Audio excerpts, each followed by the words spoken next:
그렇다면 편집을 하는 겁니다. 만약에 이 사진을 내가 수정할 게 아니라 교체하고 싶다. 그럼 교체를 하시는 거고, 간단하게 위치만 이동할 거면 옆에 위치 이동이란 버튼이 있어서 여기서 눌러서 이렇게 위치를 조정하시는 게 가능하세요. 자, 사진을 만약에 내가 편집하겠다. 아까 말씀드린 대로 여기 좀 지저분하게 나온 거 자르고 싶어요. 그럴 때는 편집을 들어가는 거죠.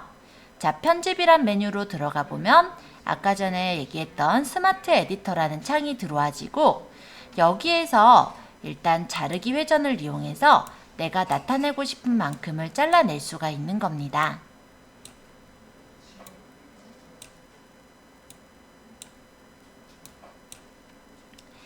자, 마음에 들게 됐으면 확인 누르시면은 이대로 잘려지게 되는 거예요.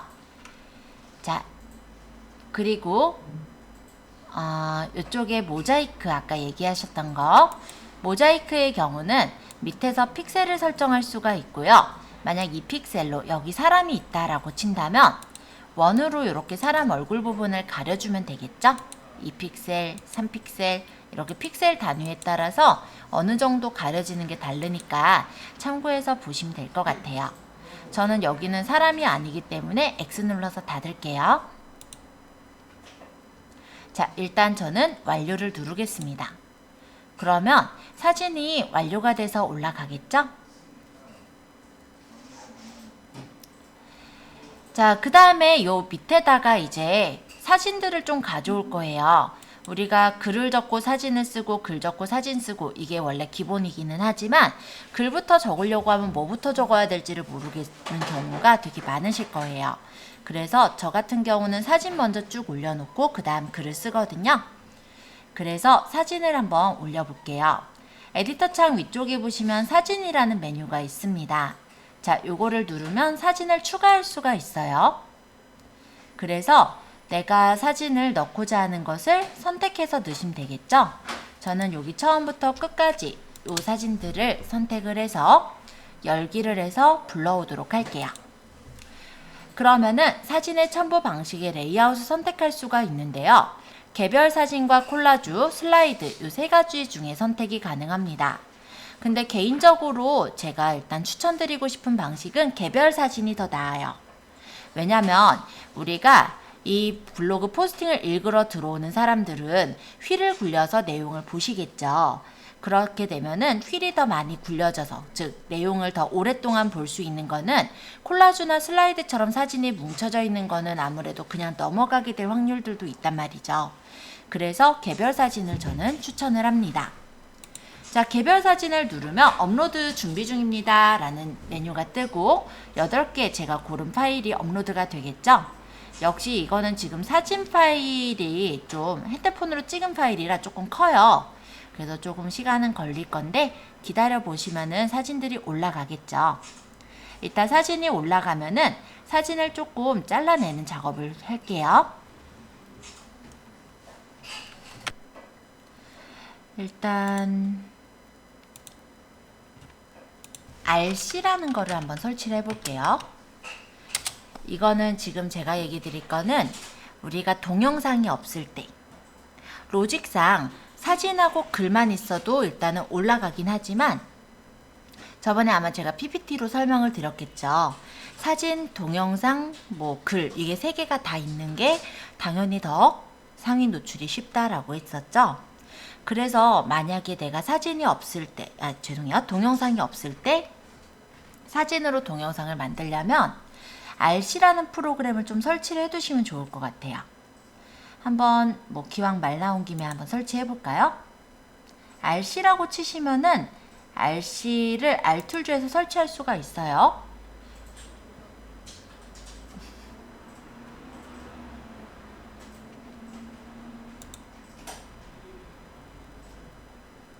그래서 RC를 실행해 보면 exe 파일이니까 바로 실행되죠?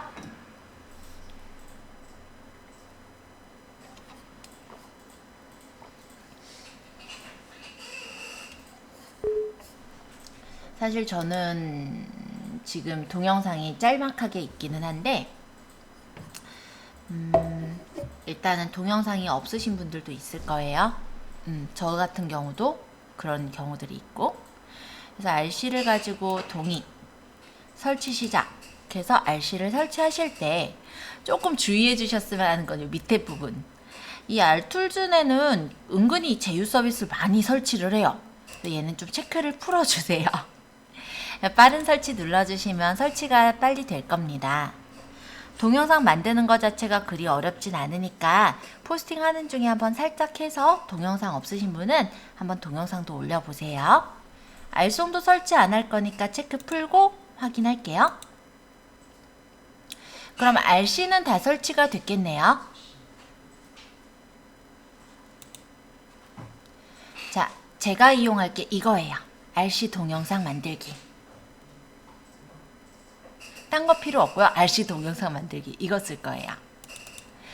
자, 이렇게 들어가면은 동영상 만드는 방법 이렇게 꾸민대요. 간편하게 만들어서 해도 되고 더 꾸미려면 꾸며도 되고 동영상으로 저장만 하면 된다. 네, 간단합니다. 자, X 눌러서 일단 요청은 닫고요. 이제 내가 사진을 여기다 집어넣을 거예요. 그래서 간편 만들기에 사진을 추가해 보세요. 옆에 사진 추가를 눌러보시면은 사진을 넣을 수 있게 나와요. 그러면 나는 사진이 없다라고, 죄송해요. 동영상이 없다라고 생각하신 분도 여기 아까 전에 옮긴 사진 파일들은 있을 거예요. 얘네를 쭉 선택하세요. 전체 이렇게 선택해서 열기. 그럼 사진이 짜르륵 밑에 들어가요. 얘네를 내가 순서대로 배치를 하시면 돼요. 어차피 이 순서 그대로 맞으면 그대로 두시면 되겠고, 만약에 얘를 끌어다가 여기다 놓겠다. 그럼 이런 식으로 순서를 바꿔놓는 것 또한 가능한 거죠. 주차 타워는 나중에 올리고 이렇게 할까요? 앞뒤에?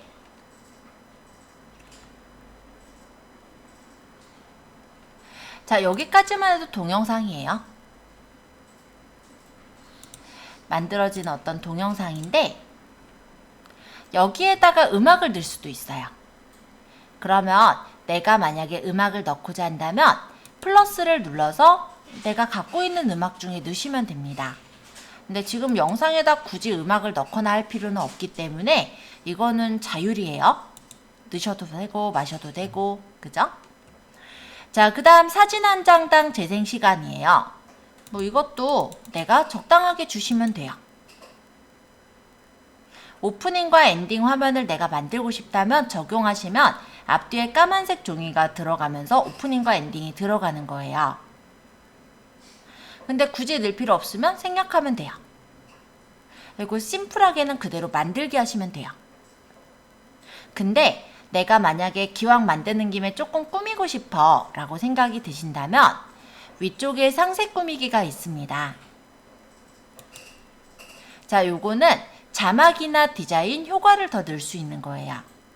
만약에 첫 번째 장에다가 나는 송림식당 돼지불백이라 적고 싶다면 화면을 이렇게 첫 번째 화면 타임라인에 선택을 해놓고 적으시면 돼요. 적으실 때 효과는 위치를 밑에서 정하고 효과를 설정을 해주시면 됩니다. 자, 볼게요.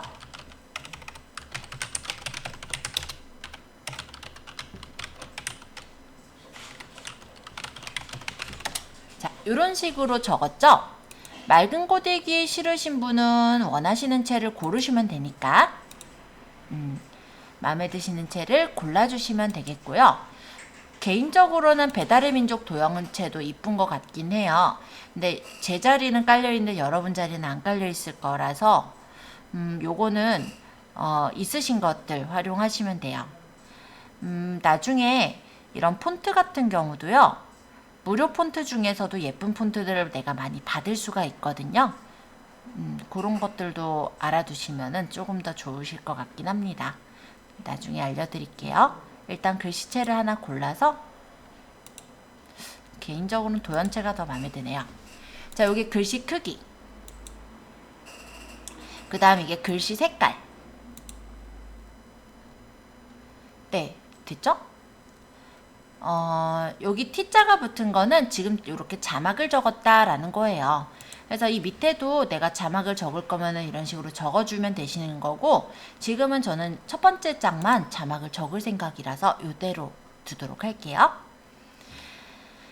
자, 요거는 디자인은 여기서 이제 배경을 내가 이쁜 배경을 깔고 싶을 때 써요. 그래서 배경지를 여기다가 선택을 해서 넣거나 아니면 요 테두리에다가 액자를 두는 것도 가능합니다. 근데 굳이 그럴 필요가 없어서 저는 개인적으로는 깔끔하게 액자 안 넣고 있는데요. 여러분들 혹시 넣으실 분은 넣으셔도 돼요. 자, 그 다음 효과. 효과는 전환 효과가 다양해요. 지금은 겹치기가 되어 있는데 나는 고급 펼치기를 주겠다. 그러면 고급 펼치기가 설정이 돼요. 자, 두 번째 장을 선택해서 나는 여기 바람개비를 주겠다. 그럼 설정이 돼요. 설정됐나 한번 볼까요? 플레이에서 보면은 네, 9초를 했더니 너무 좀 지루하네요. 이렇게 화면에 전환되는 거 보이죠? 자, 효과 시네틱 여기도 예를 들어 내가 이런 효과를 넣겠다. 그럼 이런 효과가 들어가는 거예요. 이렇게. 그러니까 심플하게 동영상을 만드는 거죠. 개인적으로는 저는 시네틱도 안 넣어요. 그리고 전환 효과도 일일이 고르기 귀찮아서 안 넣는데 이건 진짜 넣으실 분은 넣으시고 넣기 싫으신 분은 그냥 안 넣으셔도 돼요. 아까 진짜 꾸미는 거 말고 그냥 동영상 만들어서 담백하게 만들기 이렇게 하셔도 동영상은 만들어지고 동영상을 꾸몄다 말았다에 따라서 뭐 점수가 매겨지거나 이런 건 아니기 때문에 그냥 이런 식으로만 만드시면 되는 거예요. 그런데 내가 똑같은 영상을 가지고 그냥 사진을 짜집기 한 것 같은 느낌이 좀 덜 나게 하기 위해서 저는 그냥 앞장만 이렇게 글씨를 쓴 거죠. 남들 그래도 클릭해서 볼 수 있게끔. 네, 그 이유일 뿐이에요.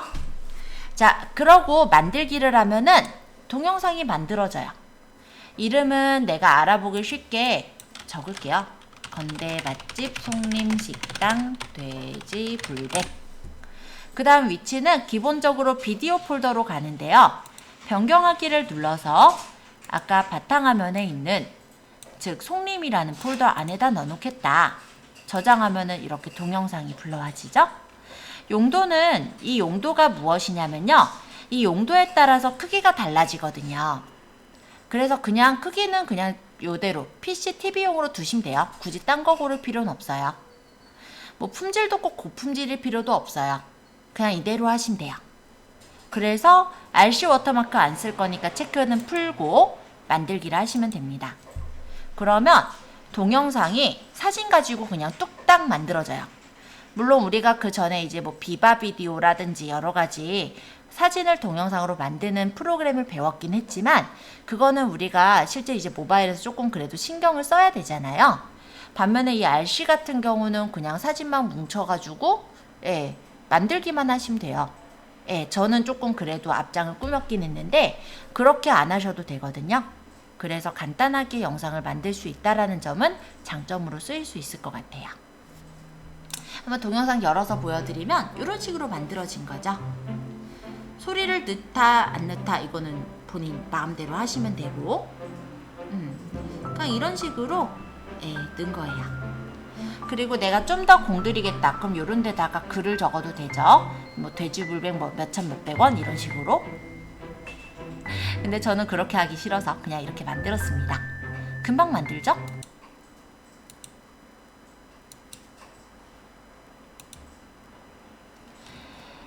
자, 아까 전에 여기 사진을 쫙 가져왔어요. 저는 이 사진 맨 뒤에다가 동영상을 넣고 싶어요. 자, 동영상을 넣으실 때는 여기 동영상이라는 비디오 모양을 누르시면 됩니다. 그러면 일반 동영상이 있고 360VR 동영상 링크가 있는데 일반 동영상만 쓰시는 거예요. 자, 동영상 추가를 해서 아까 전에 만든 거 선택하고 열게 하시면 되겠죠? 그러면 업로드가 진행이 되고 이게 다 진행이 되면 그 중에 일부 썸네일들이 이쪽에 뜰 거예요. 그럼 내가 대표 이미지로 할 것을 고른 다음에 제목과 정보, 태그를 적고 완료를 합니다.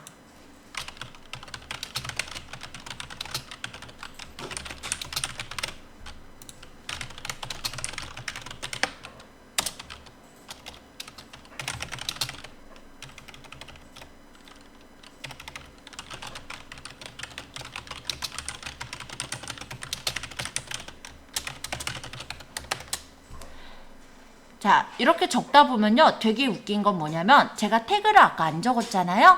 근데 얘가 송림식당 돼지불백 이걸 찾아내요. 근데 또 적어도 돼요.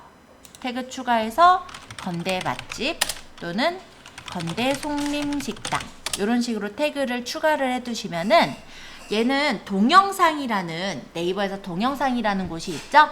거기서 검색이 되는 그런 동영상이 됩니다. 자, 완료를 하시면 이렇게 올라가겠죠? 동영상을 중간중간에 넣어도 되지만 이런 식으로 동영상을 만드셔서 집어넣으셔도 돼요.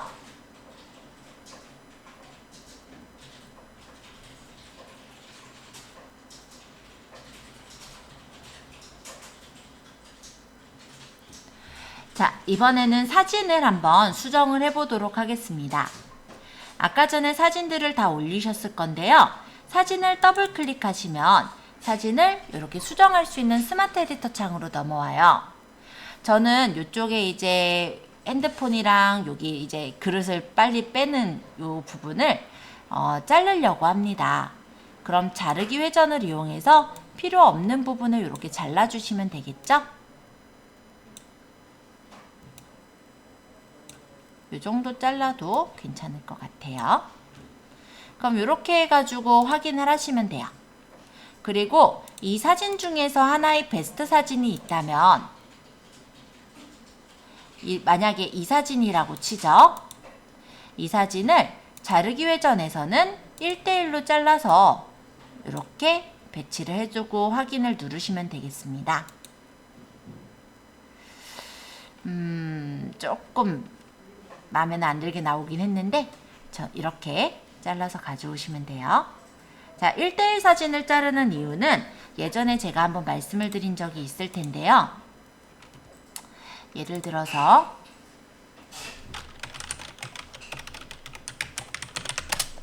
이렇게 제가 블로그로 들어간다고 쳐요.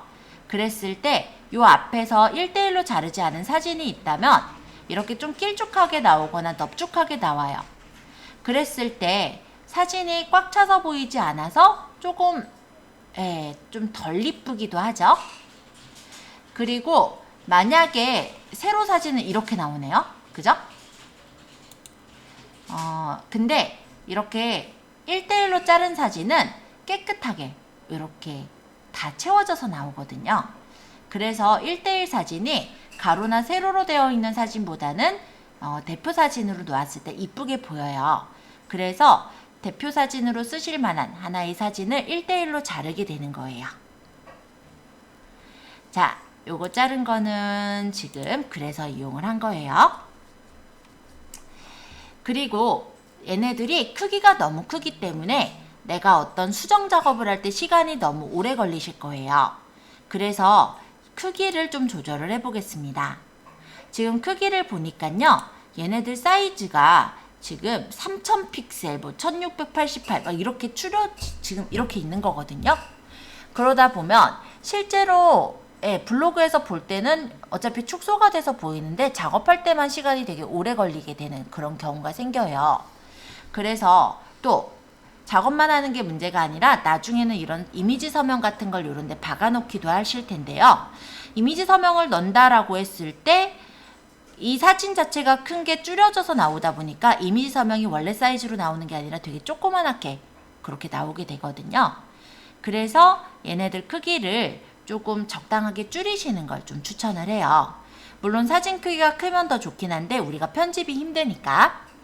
그래서 크기를 저 같은 경우는 900픽셀로 조절을 해요. 왜냐면은 900 정도는 화면에서 다 보이고 크게 보이는 사이즈이기 때문에 더 작게는 하지 말고 900 정도로 설정하시면 적당하실 거예요. 그리고 화면이 지금처럼 저처럼 다 안 보이는 경우는 요 왼쪽 하단에 보시면 화면 맞춤이라는 버튼이 있습니다. 요거를 누르면 화면이 이렇게 다 보이는 상태가 되기 때문에 작업하기 조금 더 편하실 거예요. 자, 자르기 회전은 아까 얘기 드렸듯이 필요 없는 부분을 잘라낼 때 이용을 하게 됩니다. 그래서 혹시라도 필요 없는 부분이 있는지 한 번씩 이렇게 들어가서 보셔도 좋을 것 같고요. 자, 이번엔 필터. 필터는 사진을 찍은 거에 필터 효과를 주는 거예요. 저 같은 경우는 보통 기본 카메라로 사진을 찍고요. 그리고 기본 카메라로 사진을 찍었을 때 저 같은 경우는 일단은 화면을 밝기를 별로 안 밝게 해서 찍어요. 예, 그게 좋아서 그런 게 아니라 제가 볼 때 너무 눈이 아파서 보통 낮춰놓고 있거든요. 그러다 보니까 그런지 조금 화질이 조금 색감이 좀 안 좋다라고 생각이 드실 때가 있을 거예요. 그럴 때 이런 식으로 필터 효과를 적용을 해서 빠르게 간단하게 보정을 해주실 수가 있습니다.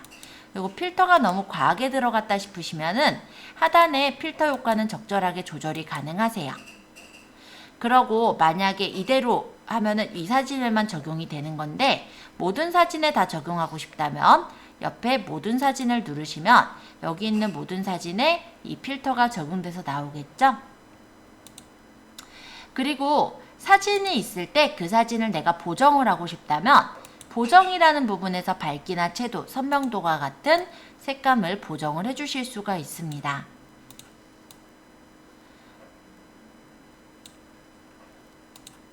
대비는 어두운 부분은 좀 더 어둡게, 밝은 부분은 밝게 하는 거라서 대비랑 밝기 정도를 제가 조절을 하면은 그래도 되게 먹음직하게 사진을 좀 만들 수가 있어요. 또 주로 맛있어 보이는 색깔은요, 난색 계열이 많거든요. 그럼 색온도를 내가 조절하는 것에 따라서 이게 좀 더 맛있어 보이게 조절을 해주시는 것도 가능하세요. 자, 만약에 가장자리 부분을 내가 흐리게 처리하고 싶다면 블러나 비네팅이라는 효과도 있으니까 참고해 보시면 좋을 것 같습니다. 비네팅은 로모 효과라고 생각하면 돼요. 그래서 가장자리를 어둡게 하는 효과가 비네팅이고요. 블러는 가해를 흐리게 하는 거, 그게 블러예요. 저는 기본적으로 이거 보정을 할 때 보정 같은 경우는 밝기나 대비 정도만 살짝 보정을 하고 있습니다. 자, 액자는 액자를 넣는 건데요. 저는 추천하진 않아요. 이런 식으로 액자가 들어가게 되는 부분이고, 액자가 들어가 있으면 어떤 느낌이냐면 약간은 한정돼 있는, 딱 뭐랄까 작아져 보이는, 규모가 작은 그런 느낌이 좀 나서 개인적으로는 액자를 좋아하지 않습니다. 자, 서명은 이미지 서명과 텍스트 서명, 템플릿이 있어요. 나중에는 이미지 서명을 만들어서 이런 식으로 집어넣을 수가 있겠죠. 근데 요거는 지금 현재 우리가 만들기는 마땅치 않을 거예요. 왜냐면 포토스케이프 정도 우리가 배웠는데 포토스케이프 같은 경우는 투명 이미지를 만들 수가 없거든요. 그래서 나중에는 포토샵이라든지 이런 걸로 어떤 기관의 어떤 로고를 만들어서 이미지 서명으로 집어넣어 놓으면 좀 더 깔끔하게 내 워터마크처럼 활용을 하실 수가 있을 거고요. 지금의 경우는 텍스트를 이용할 수가 있는데 텍스트 같은 경우는 이런 식으로 본인의 블로그 주소가 먼저 나와요. 물론 수정하실 수 있고요. 자, 그리고 템플릿 같은 경우는 이런 템플릿들이 있는데 쓰시고자 하시면 이렇게 눌러서 템플릿을 넣고 텍스트 조절을 해주실 수도 있기는 합니다. 자, 이미지 서명이나 텍스트 서명을 넣었을 때는 모든 사진에 적용하면 여기 밑에 있는 모든 사진에 서명이 적히게 되는 거예요. 그래서 나의 어떤 출처 정보, 남들이 퍼가지 못하게 사진에다가 출처를 박아놓는 그런 정도를 하실 수가 있고요. 자, 이번엔 모자이크인데요. 만약에 제가 차를 찍었어요. 근데 이 차가 사실 여기가 잘 안 보이니까 저는 모자이크를 할 필요는 없어요. 근데 이게 번호판이 보이거나 이 사람 얼굴이 있긴 있는데 사실 이 정도는 누군지 알아보기 힘들죠. 이런 정도는 사실 모자이크를 안 하셔도 돼요. 근데 얼굴이 딱 봐도 누군지 알아보겠다. 이런 정도는 모자이크를 해주시는 게 맞습니다. 자, 모자이크의 경우는 아까도 설명을 드렸지만 사각형과 원형, 자동인식이 있어요. 사각형으로 먼저 이렇게 모자이크의 크기를 설정을 하신 후에 여기서 이런 식으로 모자이크의 픽셀 값을 조절해서 모자이크 처리를 하시는 게 가능합니다. 이분도 사실은 얼굴을 가릴 필요는 없지만 연습을 위해서 가려볼게요. 이런 식으로 픽셀 값을 조절해서 가려주시는 게 가능하세요. 자, 텍스트. 이 텍스트 같은 경우는 그림에다가 글씨를 적을 때 이용을 합니다. 근데 일반적으로는 그림에다 글씨 적는 건 저는 그렇게 추천은 안 해요. 그리고 별로 쓰실 일은 없으시긴 할 거예요. 자, 일단 설명을 드리자면 일반은 이렇게 내용을 입력할 수가 있고요. 아트 타입 정도는 좀 쓸 수 있겠다. 아트 타입은 저도 좀 좋아하긴 하거든요. 자, 예를 들어 이렇게만 놓으면 좀 심심하겠다 싶으면 아트 타입을 이용해서 모양을 이렇게 박아서 넣을 수가 있거든요. 그래서 그런 경우는 좀 쓰실 수는 있을 것 같긴 하네요.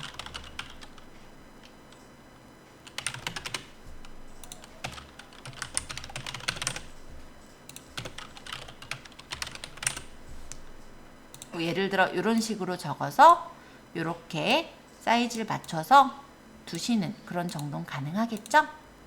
근데 사진에다가 이런 거를 박아 놓는 건 좋은데 제가 저번에 얘기를 드린 것처럼 이런 걸 박아 놓은 거를 네이버가 그렇게 좋아하진 않아요. 그래서 만약 하나 정도 박은 건 크게 상관은 없는 것 같고 여러 개 모두 만약 이런 식으로 그림에다가 박아 놓는다라고 한다면 본인 것이 최적화가 그러니까 화면에 안 뜨는 그런 경우가 조금 생길 수가 있으니까 그건 좀 주의하셔야 될 것 같아요. 이게 9월 달부터 바뀐 로직이라서 조금 골치가 아프기는 합니다. 안 그러면 이렇게 조그만하게 넣어놔도 눈에 보이긴 하겠죠? 그러니까 사진에 한 20%는 넘지 않게끔 그렇게 글씨를 적는 거는 상관은 없어요. 그 다음 스티커. 스티커는 여러 가지 스티커 모양이 있어요. 그래서 이런 감정이나 꾸미기와 같은 스티커를 넣으실 수가 있고 아니면은 이렇게 글씨가 적혀 있는 스티커를 쓰시는 경우도 있습니다. 네, 여기 위에 감성, 존잘, 뭐 삼시세끼 다 있으니까 참고로 보시고 그 다음에 요거는 얼굴 가릴 때 이런 스티커를 쓰기도 해요. 자, 스티커 부분은 다 말씀드린 것 같고 마스크 한번 볼까요? 아까 사각형으로 잘랐는데 모든 사진들이 대표 이미지가 사각형 이미지가 많아요. 근데 나는 그 사각형 중에 만약 원형으로 잘려 있으면 조금 더 튀겠죠? 물론 이거는 포토스케이프에서 하는 게 조금 더 이쁘긴 한데 자, 만약에 이렇게 나는 원형으로 자르겠다. 그래서 원형으로 이런 식으로 자르고 만약 테두리를 준다면 테두리까지 해가지고 마스크를 만들 수가 있습니다.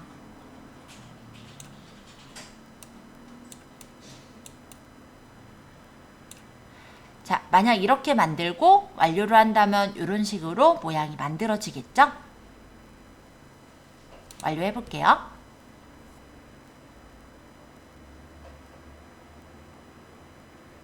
자, 여기 점 3개가 깜빡깜빡 거리면서 이 지금 필터라든지 적용이 되어지는 그런 부분이라 생각하시면 되겠습니다. 조금 기다리면은 이 스마트 에디터가 빠져나가면서 예, 저장되어진 화면들로 바뀐 채로 나오게 될 거예요.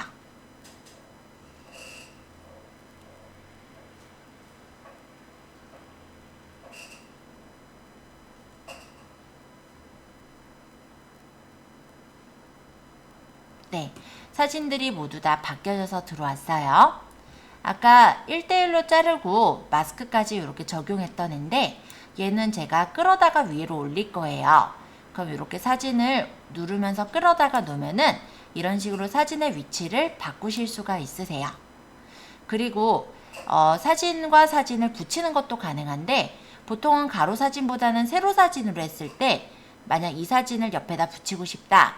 그럼 마우스 왼쪽 버튼으로 누르시면서 사진의 옆쪽으로 가시면은 이렇게 파란색 바, 여기 녹색 바 보이죠?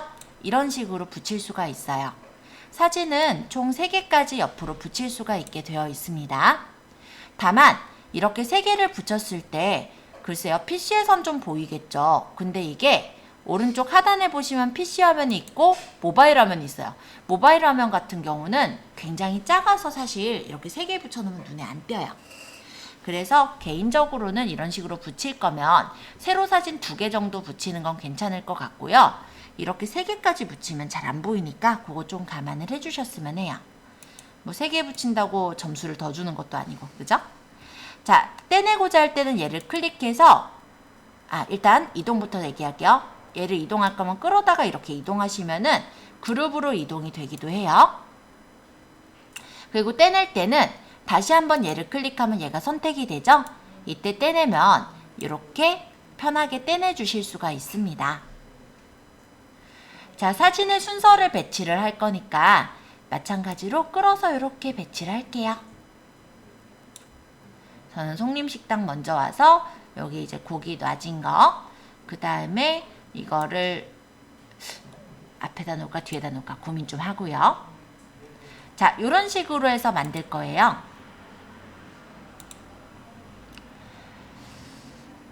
자, 그러면 대략적으로 이렇게 배치가 됐고 중간중간에는 글을 적을 건데요.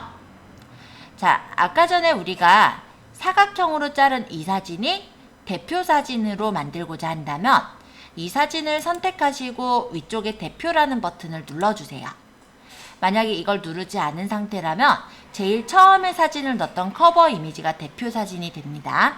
그렇기 때문에 내가 기왕에 이렇게 1대1로 자르거나 뭔가 편집 작업을 한 대표 사진을 하고자 하는 애가 있다면 사진 편집하는 순간에 바로 이걸 대표로 좀 만들어 주시는 걸 추천을 해요. 왜냐하면 이걸 나중에 해야지 하고 포스팅부터 적다 보면은 이걸 까먹고 대표 사진이 아닌 상태로 저장하시는 경우들이 생기거든요. 자, 글을 적으실 때는 여기 지금 보면 사진과 사진 사이에 이렇게 뭐랄까 회색 바가 생기죠. 자, 사진을 클릭했을 때는 여기 사진 설명을 입력하세요 라는 게 보일 거예요. 여기다 글을 적는 게 아니에요. 요거는 뭐냐면 캡션이라고 하는데 표나 사진에 어떤 제목이나 설명을 적을 때 이용하는 메뉴입니다. 그래서 내가 포스팅의 내용을 적을 땐 여기다 적는 게 아니라 요 그림과 그림 사이에 이 회색 바 이때 클릭하시고 적으시면 돼요.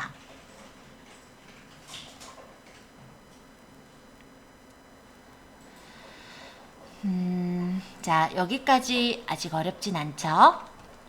자, 이쪽에서는 동영상까지 해서 보았는데 스티커 기능을 한번 얘기를 해볼게요. 스티커는 뭐냐면 중간에 내가 글만 쭉 적다 보니까 사진이 좀 부족한 거죠. 그럴 때 어떤 요소를 집어넣는 게 스티커라고 생각하시면 될 것 같아요. 스티커의 위치는 내가 원하는 위치로 이렇게 바꿀 수가 있고요. 삭제하려면 쓰레기통 누르면 삭제가 됩니다. 자, 이번에는 인용구. 저는 첫 부분에 인용구를 많이 넣는 편이에요. 그리고 중간중간에 인용구를 넣을 수 있다면 넣어주시는 것 또한 괜찮아요. 인용구는 그만큼 강조를 한다는 뜻이기도 하겠죠? 그래서 인용구 추가를 누르시면은 일단은 이렇게 따옴표로 된 인용구가 많이 나오는데요. 인용구 옆에 여기를 볼까요? 여기서 인용구를 내가 여러 가지 모양으로 설정을 해주시는 게 가능합니다. 그래서 모양을 꾸밀 때 이런 인용구를 활용하실 수도 있어요. 자, 일단 블로그 같은 경우, 그러니까 네이버 같은 경우는 제가 여기다가 제목에다 글씨를 적었다고 해서 이게 건대 맛집이다라는 키워드로 인식을 하진 않아요.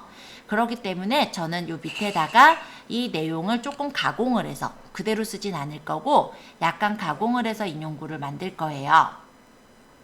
그러면 여기 내용을 적어주시면 되겠죠?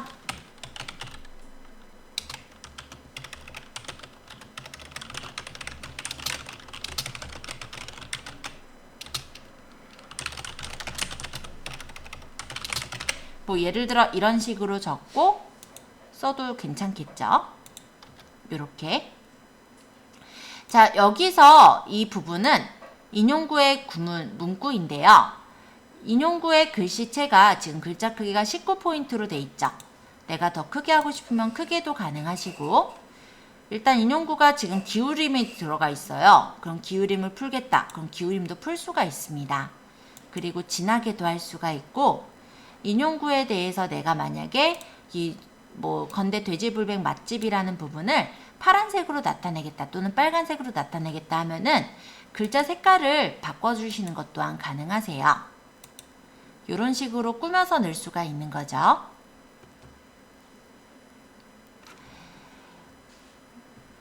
자, 그래서 일단은 제가 저번에 PPT로 말씀을 드린 대로 글을 쓰실 때는 키워드가 이 제목 부분에 들어가게 해야 되고, 두 번째로는 제목에 들어간 키워드는 본문에서 바로 좀 시작할 때쯤에 초반부에도 들어갈 수 있게 키워드 밀도를 넣어주시는 거, 그거를 얘기를 드렸습니다.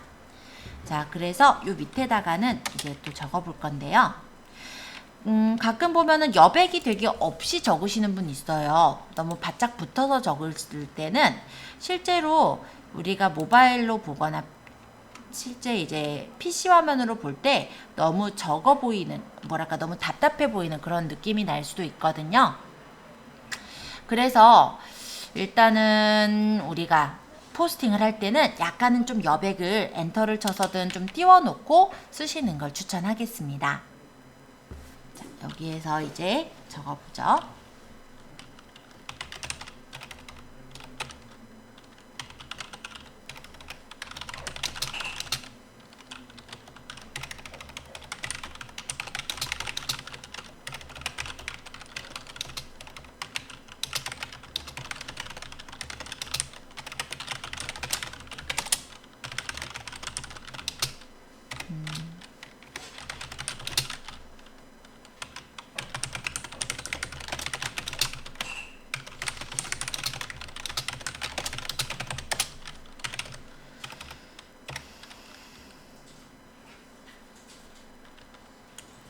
뭐 이런 식으로 일단은 글들을 적어주시는 거예요.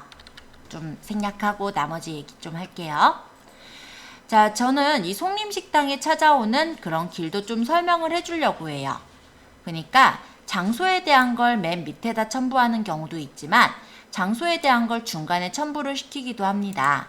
그럼 나는 여기다가 만약에 장소를 넣겠다라고 한다면 일단 인용 구분선은 요거예요. 그냥 선 넣는 거. 자, 일단 장소를 추가하겠다 하면 장소 추가를 넣으시면 돼요. 저는 장소 추가하기 전에 인용구를 조금 꾸며놓고 넣을 건데요. 만약에 인용구를 내가 선택을 해서 나는 요런 걸 쓰겠다. 그러면 요거를 눌러주시면은 요런 식으로 내용을 넣을 수 있는 인용구가 나올 거예요. 그러면은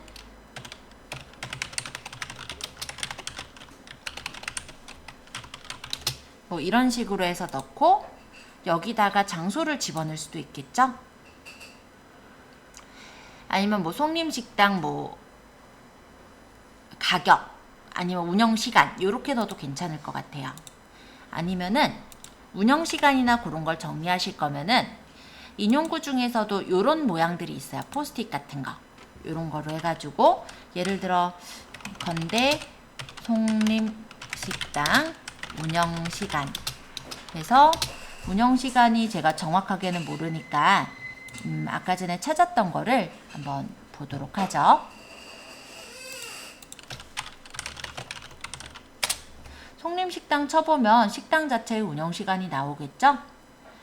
보니까는 매일 6시부터 23시래요. 그러면 여기다가 적으면 되겠네요. 뭐 이런 식으로 그리고 뭐 주차 가능 뭐 이런 식으로 적어도 좋을 것 같고요. 그래서 어떤 그런 사항들이 있으면 여기다가 이렇게 적어서 두시는 것도 눈에 좀 띄게 그렇게 만들 수가 있어요. 이런 식으로 놓으면 되겠대요. 그쵸?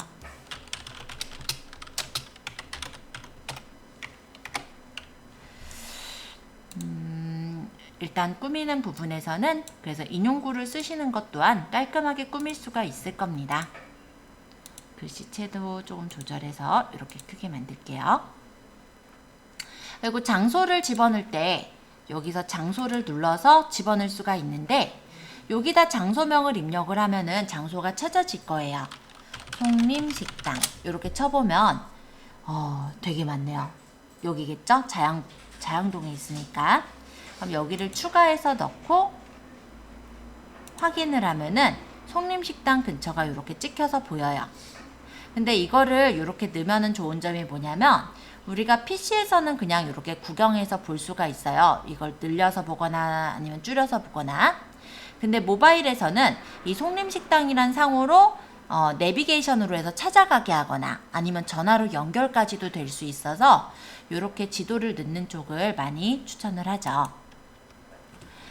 자, 그 다음에 여기 링크 같은 경우는 여러분들이 아마 많이는 쓰진 않겠지만 예를 들어 어떤 글이 있으면 그 글에다 링크를 건다든지 아니면 웹페이지에 링크를 연결할 때 링크를 씁니다.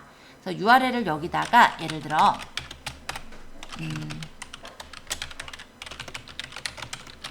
네이버.com을 제가 이렇게 쳐보면은 네이버가 나오죠? 확인. 이런 식으로 연결하는 게 링크예요. 별로 안 쓰시겠죠? 자, 그러면 파일이라는 건 뭐냐면 지금같이 이렇게 맛집 블로그를 쓸 때는 사실 파일을 넣을 일은 없어요. 근데 만약에 이력서라든지 뭐 이력서 양식, 자기소개서 양식 뭐 이런 양식 파일을 우리가 정보성 포스팅을 쓸 때가 많거든요. 그 이유는 사실 그런 이력서나 자기소개서를 찾는 사람들이 많으니까 그거를 이제 찾아 들어와서 자료를 다운받게끔 그렇게 올리는 그런 경우들이 있어요. 그랬을 때 파일 불러오기에서 파일을 내가 만약 선택을 한다면 아무 파일이나 선택해서 보여드려 볼게요. 이런 식으로 남들이 다운받을 수 있게 뭘 하나 파일을 올려주실 수가 있는 게 파일이라는 부분이에요. 일정은 축제 포스팅 같은 거 하실 때 일정을 넣을 거긴 한데 예를 들어 빼빼로데이다.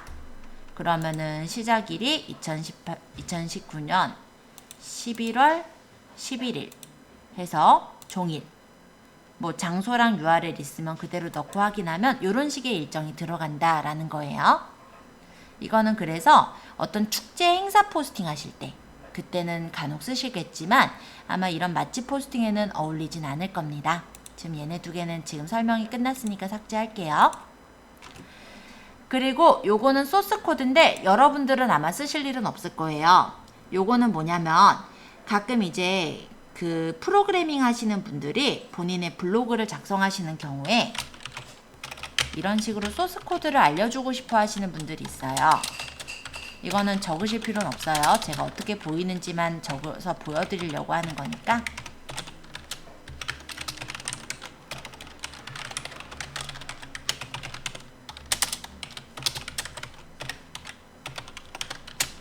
제가 적는 게 HTML 구문인데요. 지금은 요걸 적을 필요가 전혀 없으세요.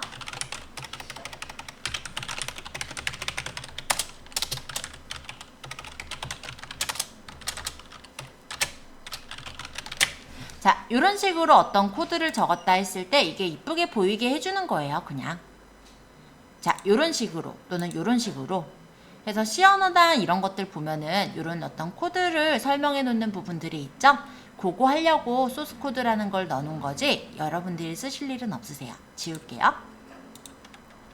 좀 사이 띄워놓고 표는 표를 만들 수 있어요. 그래서 플러스를 누르면 표를 추가를 해주고요. 그죠? 셀을 합칠 부분을 범위를 잡아서 셀 병합하면 셀이 합쳐지기도 합니다. 물론 셀을 분할을 할 때도 활용할 수가 있죠.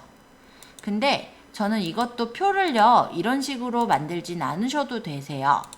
표를 만들 때 어떻게 하시면 되냐면 우리가 뭐 예를 들어 이런 엑셀이나 한글로 표가 있단 말이죠. 그럼 여기를 복사를 해서 아까 요런 데다가 그냥 붙이셔도 만들어지거든요. 그래서 표를 만드시느라고 여기서 낑낑거릴 게 아니라 내가 어떤 포스팅을 할 때 표가 필요하다라고 한다면 한글이나 엑셀에 만들어 놓은 표를 일단은 복사에다 붙이고 여기서 내가 후 작업을 하셔도 좋을 것 같아요. 뭐 예를 들어 색깔을 넣는다라고 하면은 범위를 잡고 여기서 색깔을 뭐 넣는다든지 여기 테두리가 이쁘지 않게 들어갔다라고 한다면 이쪽에서 표 스타일을 바꾸거나 이렇게 그러면 표를 내가 건드려서 수정을 할 수가 있거든요. 그래서 굳이 이거를 여기서 만들 필요가 있을까 이런 생각은 해요. 자, 수식은 정말 쓸 일 없겠죠. 수학 선생님들은 쓸 것 같아요. 저도 쓸 일이 없어서. 그래서 요거는 이제 분수 서식할 거면 이렇게 해서 여기다 적어주시면 이게 이제 분수로 입력이 되는 거예요. 별로 쓸 일 없으니까 이 정도만 설명할게요. 그리고 여러분들한테 없는 게 톡톡이라는 거 없을 수도 있을 것 같아요. 자, 이 톡톡은 저한테는 왜 있냐면요.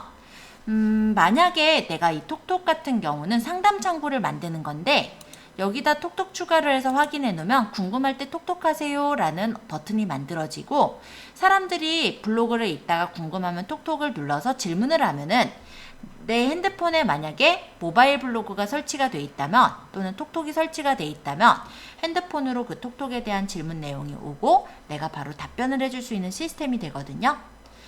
그래서 요거 같은 경우는 만약에 내가 이런 거를 달고자 한다 라고 생각이 드시면 인터넷에 보면은 네이버 톡톡 파트너 센터가 있어요. 지금 여기 등록하라는 건 아닌데 여기 이제 들어가셔서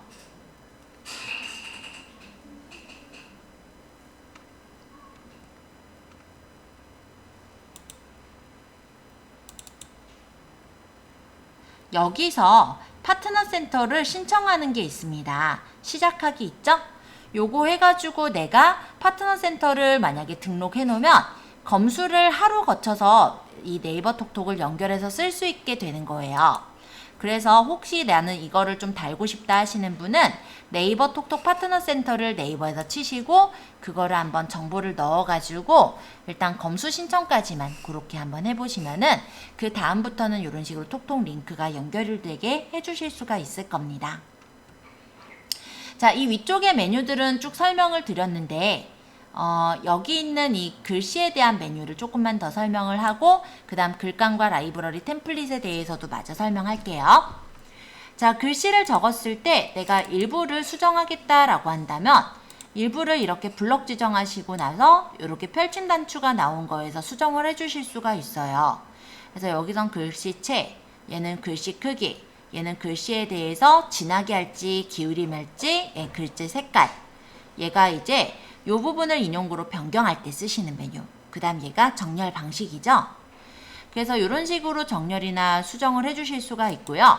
우리가 인용구로도 강조를 주지만 만약에 내가 이 부분을 강조를 하고 싶다라고 한다면 이렇게 블럭 지정을 해서 글씨를 뭐 조금 더 크게 한 19포인트를 둔다든지 진하게 한다든지 그리고 글씨 색깔을 넣는다든지 이런 식으로 강조를 주시면 좀 더 눈에 띄게 만들 수가 있을 거예요. 아무래도 강조가 들어가 있지 않은 그냥 텍스트보단 강조가 되어 있는 게 조금 더 눈에 띄기도 하고 그리고 네이버에서도 당연히 좀 더 성의 있게 썼다라고 생각을 하겠죠. 그래서 강조를 주시는데요.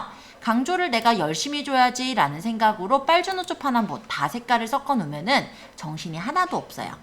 그래서 혹시 강조를 주실 일이 있다면 그냥 빨간색 내지는 파란색 정도로만 주색을 설정하시고 강조를 해주시는 걸 추천합니다. 자, 이쪽에 있는 메뉴들로 설명을 드리면 얘가 진하게, 얘가 기울임, 얘가 밑줄이고요. 가끔 보면은 가격이 있어요. 이 가격을 범위를 잡아서 찍 긋는 취소선을 이용할 때가 취소선이라는 메뉴예요. 그리고 요거는 아까 얘기했듯이 글자 색깔이고 여기서 제가 이 부분에다가 만약에 글자 배경색을 넣겠다라고 하면 이런 식으로 글자 배경색을 넣는 것도 가능하세요. 이건 정렬 방식. 그리고 요거는 행간이에요. 이 줄과 줄 사이 간격이 있는데 나는 포스팅을 적을 때 줄과 줄 사이 간격을 좀 더 띄우고 싶어 라고 생각을 하신다면 이쪽에 줄 간격을 더 많이 띄어서 주시면은 줄의 간격이 더 떨어져서 나오게 되겠죠. 근데 여기까지는 잘 고치진 않습니다. 그래서 그냥 두셔도 상관은 없으실 것 같아요. 자, 그러면 요거는 뭐냐면 위첨자, 아래첨자라고 해요. 그래서 위첨자 같은 경우는 여기만 잠깐 줘볼게요. 우리가 일반적으로 그냥 글씨를 정강문자라고 하거든요. 정강문자의 4분의 1만한 글자가 되는 게 위첨자. 그래서 부동산 같은 경우 뭐 제곱 센티미터라든지 어떤 기호 같은 걸 나타낼 때는 이런 위첨자를 가끔 쓰기도 하겠죠. 다시 누르면 해제돼요. 아래첨자는 아래로 이렇게 조그매지는 거. 그 다음에 여기에서 요거 같은 경우는 특수문자를 넣는 거예요. 근데 일반적으로 누를 일이 없어요. 왜? 특수문자는 일반적으로는 미음하고 한자키 누르면 특수문자가 나오죠? 엑셀 써보시거나 하신 분들은 얼추 아실 거예요. 그래서 특수문자는 이렇게 한글 자음을 치고 한자키를 누르면 특수문자가 나오기 때문에 굳이 여기 있는 특수문자를 누를 일은 없으실 겁니다. 그리고 특수문자를 많이 쓰시는 것 또한 좋진 않아요. 그것도 제가 첫 번째인가 두 번째 포스팅 때 설명은 드렸었죠. 그래서 어쩔 때 써야 될 때만 가끔 이제 쓰게 되다 보니 이런 문자표 부분은 잘 쓰진 않게 되는 것 같습니다. 자, 그럼 링크 입력 열기. 얘는 뭐냐면 예를 들어서 내가 어떤 상담 브랜딩 네임 카드요? 네임 카드 같은 걸 만들었다고 쳐요. 그럼 그 네임 카드를 눌러서 누군가가 어느 회사 사이트로 넘어가게 하고 싶다든지 그런 경우들이 있으실 겁니다. 그쵸? 만약에 그렇다라고 한다면 여기에서 우리가 네임카드 사진을 하나 넣게 될 테고요. 이거는 나중에 직접 만들어 놓은 사진이 하나 있을 거예요. 일단 설명을 지금 쭉 드리는 중이라 좀 생략하고, 예를 들어 이런 식의 어떤 네임카드가 있다면 이렇게 네임카드를 넣었겠죠? 물론 지금 여기에는 얘가 맞지 않아요. 그래서 이따 제거를 할 겁니다. 자, 얘를 선택을 했을 때, 얘를 눌렀을 때 만약에 저희 학원 홈페이지로 넘어가게 하고 싶어요. 그런 링크를 연결하고 싶다면 이 그림을 선택하시고 위쪽에 여기 링크 입력을 누르는 거예요. 그래서 여기다가 URL을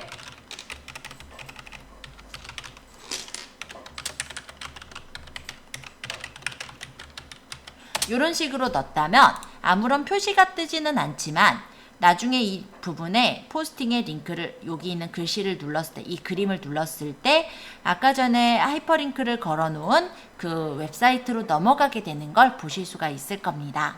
이런 식으로 연결할 때 이 링크라는 기능은 쓰게 되세요. 자, 여기 있는 메뉴도 거의 설명했고요. 맞춤법 한번 설명해 볼게요. 자, 이 맞춤법은 뭐냐면 여기서 내가 틀린 글자 있는지 체크해줘 라는 게 맞춤법이에요. 하필 없었나 보네요. 아, 있었나요? 네, 나왔네요. 띄어쓰기 오류라고 하죠? 그럼 내가 고칠 거면은 수정, 안 고칠 거면 제외. 여기 오랜만에를 오랜만에로 고쳐야 된대요. 만약 고칠 거면 수정하면 이렇게 고쳐지는 거예요. 이게 맞춤법입니다.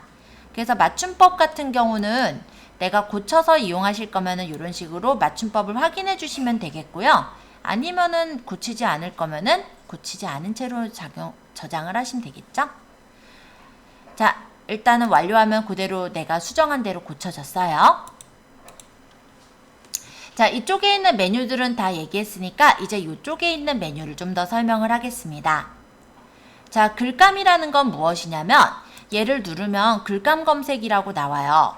보통은 우리가 어떤 책에 대한 포스팅이나 영화에 대한 포스팅을 할 때 또는 쇼핑에 대한 어떤 리뷰를 할 때는 이쪽에서 글감을 가져와요. 그리고 내가 사진이 정 없다라고 한다면 이쪽에 사진에서 무료 사진 중에 내가 가져올 사진들을 선택해 주시면 이런 식으로 사진이 가져와지면서 밑에 출처가 달리거든요. 그래서 사진이 정 없을 때, 그러니까 내가 어떤 포스팅을 하긴 해야 되는데 사진이 정 없으면 이런 인기 사진 중에 사진을 가져올 수도 있으니까 참고하시고요. 책, 요거는 보통은 내가 어떤 책에 대한 포스팅을 할 때 이용하는 경우들이 많겠죠. 만약 이걸 누르게 되면은 책이 이렇게 들어가서 책에 대한 정보를 볼 수 있게 연결을 해줘요. 저번에 C랭크 알고리즘에 이렇게 글감 검색에서 가져오는 부분도 점수에 반영이 될 수는 있다라고 했던 거 기억하시죠? 맛집 같은 경우는 해당이 되지 않겠지만 책에 대한 어떤 리뷰나 영화 이런 것들은 글감을 가져오시는 것도 괜찮습니다. 만약에 쇼핑의 경우다. 예를 들어 내가 이거를 어딘가 쇼핑을 가서, 그러니까 예를 들면은 스마트 스토어에서 산 거다 라고 한다면 쇼핑에다가 놓고 검색어를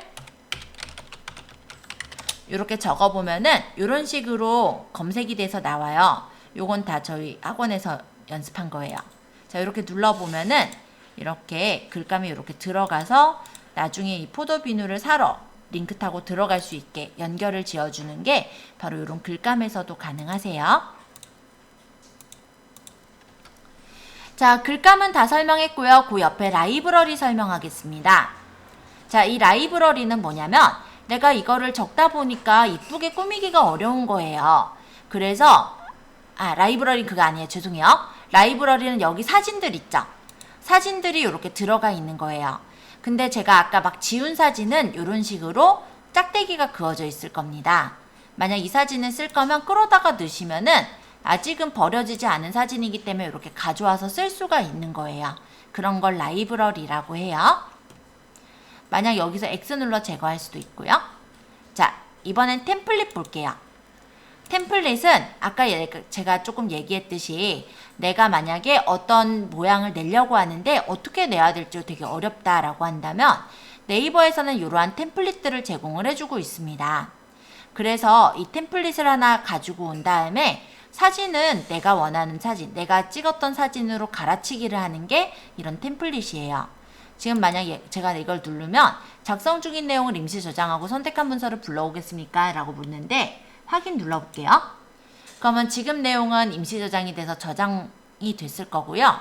여기서 만약에 이 사진에서 수정하겠다 하면은 사진을 선택하고 편집을 하시면 아이고 죄송해요. 편집이 아니지.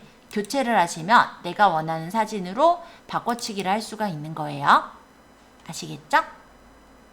그래서 템플릿 같은 경우는 지금처럼 이렇게 추천 템플릿도 있지만 내가 만약에 이 부분을 꾸미겠다라고 했을 때 부분 템플릿으로 이런 템플릿을 가져와서 글을 수정을 해서 넣을 수도 있으세요. 만약에 그렇게 이용한다면 조금 더 이쁜 어떤 잡지와 같은 그런 템플릿을 만들 수는 있겠죠? 자, 템플릿까지 설명을 드렸는데 아까 이걸 누르느라고 제가 적었던 포스팅이 사라져 버렸네요. 그죠? 자, 그래서 사라져버린 포스팅 또는 내가 저장을 한 포스팅을 어디서 찾는지도 알려드릴게요. 자, 내 메뉴에 글쓰기를 가보면 글이 이렇게 나와요. 작성 중인 글이 있는데 이어서 작성하겠습니까? 제가 확인 누르면 뭐가 뜰 거냐면 아까 걔가 뜰 거예요. 그럼 나는 이걸 하려는 게 아니라 좀 전에 제가 송림식당 썼던 그 포스팅 아직 덜 만든 거 그거를 하고자 한다라고 한다면 위쪽에 보면 저장 옆에 7이라고 적혀 있는 거 보이죠? 이 저장은 임시 저장을 하는 거고요. 7은 저장된 그 임시 저장된 파일의 개수라고 생각하시면 돼요. 그래서 이렇게 눌러서 내가 임시 저장한 글을 이렇게 선택해서 불러오면은 어디서 이렇게 작성하다가 말았던 글들을 이렇게 불러다가 마저 작성을 할 수가 있습니다. 자, 여기까지 내용 글이 어렵진 않죠? 그러면 이번에는 옆에 발행에 대해서 설명을 할 거예요. 자, 만약에 내가 이 내용을 다 적었다 라고 한다면 오른쪽 상단에 있는 발행을 눌러서 발행을 하시게 됩니다. 카테고리는 여기서 이제 마음에 드시는 카테고리를 정하겠죠. 저는 송림식당이면 맛집 이야기 쪽으로 들어갈 거예요. 그럼 주제는 맛집으로 잡혀 있는데 제가 카테고리 만들 때 주제를 맛집으로 설정해 놨기 때문에 그대로 잡혀 있는 거고 직접 고르시면 돼요. 공개 설정은 전체 공개로 발행은 댓글과 공감을 허용하게 두 개가 체크되어 있는지 확인해 주시고요. 태그 편집에는 아까 전에 우리가 검색했었던 건대 송림식당, 건대 기사식당, 건대 맛집, 또는 건대 돼지 불백 이런 식으로 해서 태그들을 쭉 입력해 주시면 되시겠고요. 그러고 나서 다 됐다면 발행을 하시면 발행이 돼요. 근데 이런 경우가 있죠. 만약에 내가 지금은 한가하니까 포스팅을 되게 많이 할 수가 있어요. 아니면 필 받는 날이 있어요. 내가 포스팅을 오늘 진짜 열심히 하는 경우는 저 같은 경우는 하루에 막 한 서너 개 이렇게 너다섯 개 이렇게 쓰는 경우들도 있거든요. 근데 그렇게 했을 때 어느 날에 이제 바빠서 전혀 내가 다루지 못하게 된다라고 한다면 일단은 한꺼번에 30개를 올리는 것보다는 꾸준히 한 개씩 올려서 30개를 올리는 게 훨씬 낫다라고 했죠. 그렇게 되는 경우는 발행 시간을 예약을 시켜주시면 되세요. 그래서 내가 만약에 이거 포스팅은 지금 바로 발행이 되지 않게 예약을 해서 예를 들어 10월 며칠날 몇 시 몇 분에 예약을 하겠다 해놓고 발행을 하시면 잠깐만요. 예를 들어 이렇게 해서 발행을 하면은 얘는 지금 예약 발행이 돼 있는 상태라서 실제로는 아직은 발행이 되지 않은 상태이기도 하죠. 맛집 이야기 가면 아까 송림식당 없죠? 그러면 내가 만약에 이렇게 예약 발행을 했던 건데 생각해보니까 이 부분을 잘못했어. 수정을 해야 되는 경우도 있을 수 있어요. 그럴 때는 어떻게 하냐면 요 내 메뉴의 글쓰기로 가서 보시면 여기 예약 발행 들어있죠. 여기를 눌러서 이 글을 계속 수정할 수가 있습니다. 예약 발행이라는 건 아직 발행이 되지 않은 거예요. 그렇기 때문에 그 간에는 수정을 얼마든지 하실 수가 있고요. 일단 한번 발행을 하셨을 때는 가급적이면 수정을 하지 않는 쪽으로 하시는 게 좋기는 해요. 그렇지만 아예 내가 뭐 글씨가 아예 틀렸는데 수정을 못하고 있고 이러면 안 되니까 조금은 수정을 할 수는 있다지만 너무 지나치게 수정을 하는 경우는 상단에서 많이 떨어지는 부분의 위치가 될 수가 있기 때문에 수정은 나중에 이제 발행하고 나서는 수정을 많이 하시지 않는 쪽을 추천하겠습니다. 자, 일단은 우리가 블로그 포스팅 하는 것에 대해서는 일단 쭉 말씀을 드렸어요. 이제 이런 것들을 내가 활용을 해서 실제 내 포스팅을 만드시면 되는 거죠. 근데 내가 이거를 잘 모르겠다 하실 때는요. 하단에 보시면 도움말이 있습니다. 오른쪽 하단에 도움말은요. 얘가 어떻게 쓰는 거다라는 인터페이스서부터 설명을 다 해놨어요.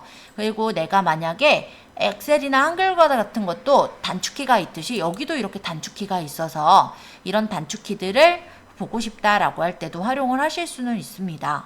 근데 한글 엑셀 하기도 바쁜데 이런 에디터 단축키까지 외우기는 좀 맞지는 않아서 저는 에디터 단축키까지 외워서 하라고는 얘기는 안 해요. 근데 여러분도 혹시라도 내가 포스팅 할 때 좀 빨리 하려고 단축키 외우고 싶다 하시면 이용해 주셨으면 하고요.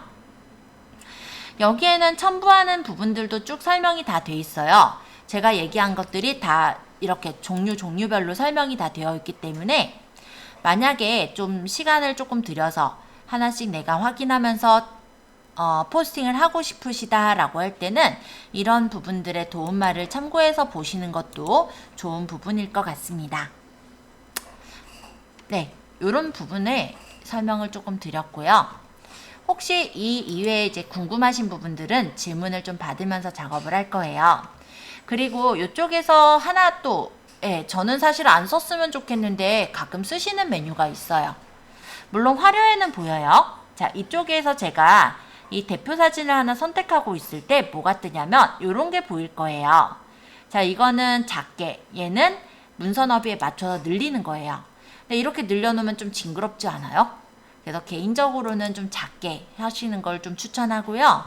제가 좋아하는 사이즈는 600에 600 픽셀이긴 한데 지금은 아마 600에 600보단 작게 들어갔을 거예요.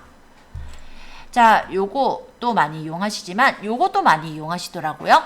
저는 개인적으로는 이거 별로 안 좋아해요. 문단내 배치를 하는 건데 내부에 좌측 정렬하겠다. 그래서 여기다 그림을 조그맣게 들어가게 하고 여기다 정렬하시는 경우가 있습니다. 근데 이쁜가요? 일단은 사진 자체가 작아져서 개인적으로는 좋아하는 디자인은 아니거든요. 그래서 이것도 사실은 안 하셨으면 하는 게 제가 생각하는 부분인데 경우에 따라서 다르겠죠. 요거는 글자처럼 변환이라고 하죠. 요거는 뭐냐면 이 사진을 글자처럼 변환해서 사진 옆에다 이렇게 글을 적게 하겠다라는 거예요. 사실은 그렇게 쓸데없는 기능들이긴 합니다. 그래서 이 부분들은 좀 안 하셨으면 좋겠긴 한데 일단 개인마다 그거는 다르실 거라서 일단 요 정도로만 얘기를 하도록 할게요. 자, 그러면 포스팅을 오늘 쭉 완료를 하시고 나서 완료가 다 되어지면 발행이 되어지면은 포스팅이 하나 만들어지실 거예요. 그 만들어지는 것을 일단 우리는 오늘 URL을 복사를 해서 저희 단톡방에다 올리는 것까지가 오늘 하실 작업이에요. 일단은 기능들은 다 말씀을 드렸으니까 요걸 가지고 포스팅을 완성을 하시면 되겠습니다. 뭐 길게 적든 짧게 적든 상관없어요. 지금 뭐 처음부터 첫 술에 배부르고 잘하는 사람이 어딨어요. 그죠? 그러니까 일단 생각하실 건 뭐냐면 사진과 사진 사이에 글을 적는 거고 글을 적으실 때 사진과 사진 사이에 적당한 글의 사이즈 정도는 일반적으로 한 서너 줄 정도가 적당하실 것 같아요. 왜냐면 얘가 PC에서는 이렇게 보이지만 모바일에서 봤을 때는 이게 이제 좁은 화면에 보이다 보니 길게 적으면 한 서너 줄 적은 거 자체가 한 바닥을 채워버리는 경우가 있거든요. 서너 줄 한 6-7줄 적었을 때. 그래서 한 사진하고 글이 있을 때 글은 한 너다섯 줄, 서너 줄 이 정도 적고 사진이 들어가는 그런 정도가 좀 이상적이지 않을까 싶고요. 모양 만드실 때 약간씩은 좀 여백을 두시면서 만들 수 있도록 해주시는 게 일단 보시는 분의 입장에서도 훨씬 잘 읽히는 글이 되기는 할 거예요. 근데 그거를 해야만 뭐 앞에 뜬다 이런 건 아니기 때문에 여러분 맘대로 하시는데, 그 부분은 일단 맛집 같은 경우는 너무 이게 글이 많았을 때는 보기가 안 좋을 수 있으니까 적당하게 하셨으면 하는 게 제 일단 원하는 부분이고요. 또 한 가지는 예를 들어 제가 건대 송림식당 아니면 돼지불백 맛집, 건대 돼지불백 맛집 이런 거를 키워드로 생각하고 있다면 이 안에 그 내용들이 들어가게, 자연스럽게 좀 들어가게 그렇게 배치를 해주셨으면 합니다. 해시태그 같은 경우는 발행할 때 해시태그를 적을 수도 있지만 가끔은 디자인적으로 이런 중간에다가 해시태그를 적으시는 경우들도 있어요. 이런 식으로 해서 적게 되면 이것도 해시태그가 되거든요. 근데 이거는 이 부분이 파랗게 뜨게 되는 그런 경우기 때문에 본인이 혹시 디자인으로 쓰실 거면 그렇게 쓰셔도 되고, 아니면 좀 깔끔한 걸 좋아하시는 분은 해시태그를 이렇게 적지 마시고 아까 발행할 때 해시태그를 적는 쪽으로 그렇게 해주시면 될 것 같아요. 자, 혹시 제가 포스팅하는 부분에 대해 쭉 설명을 드렸는데 다른 궁금하신 사항 있으신가요? 이제 좀 해봐야 알 것 같죠? 자, 지금부터는 포스팅을 다 만드시면 돼요. 대충 완성 시간으로 보면은 9시 한 20분쯤까지 대략적으로 적는다 생각하시고요. 그때 이제 적으시면은 발행을 하고 그 포스팅을 복사해서 단톡방에 올리는 것까지 오늘 그렇게 들어갈 거예요. 자, 조금 쉬었다 들어가셔도 됩니다. 지금 8시 52분이니까 좀 쉬었다가 9시서부터 시작하시면 될 것 같아요.